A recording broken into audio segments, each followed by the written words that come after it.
Welcome, instructional design mentors. We are so glad to have you partner with us to pour into our students here at Toccoa Falls. Now, if this is your first time working with us, we're excited you're on board, and hopefully this will help clarify some of our procedures. If you've worked with us before, we are so grateful that you're willing to partner with us again, and we look forward to helping you and working with you this semester. Now, what is needed from you as a mentor teacher in instructional design? The first piece here is mentorship. This is the first time our students are out in a classroom is during this course. And so they're witnessing firsthand now some of the things they've been learning about.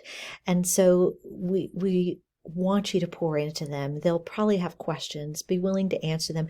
Please be patient with them. Remember, they are at the very earliest stages of their teacher education. So there's going to be lots of things they don't know or don't understand yet. We appreciate your excellent pedagogy in that classroom. That's one of the things they're observing.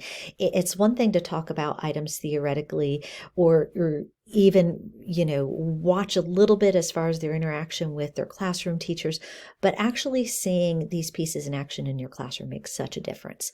One of the major things we're going to need from you, though, is to complete some training on how to evaluate professional behaviors and dispositions of our students.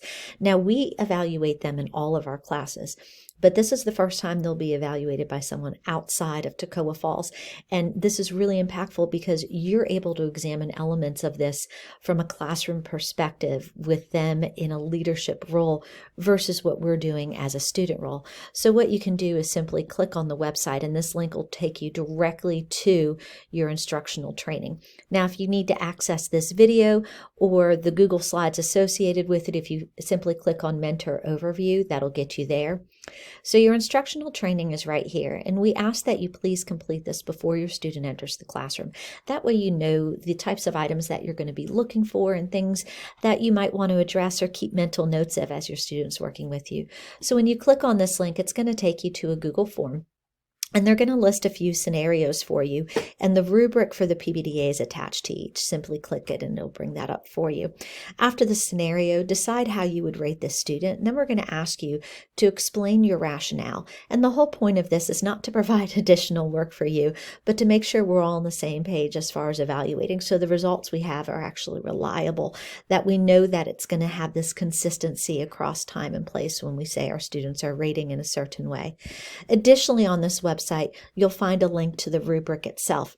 And so you have access to this directly through Google, and you can download this on your computer, make changes, and submit it in that form. Now, the other thing we're going to have you do along with these evaluations is simply talk with the student after you're finished about items that you saw where they were successful or areas on here where you think they can improve. And along with that, give them ways that they can get better and do more and become a better teacher. Now, you might be asking, what can the student actually do in my classroom?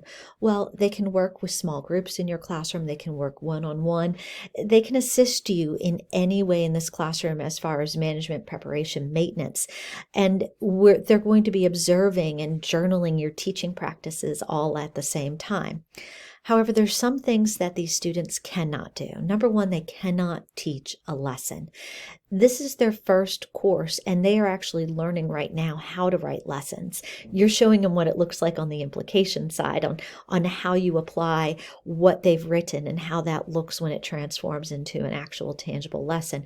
But they're just learning, so they cannot teach an actual lesson.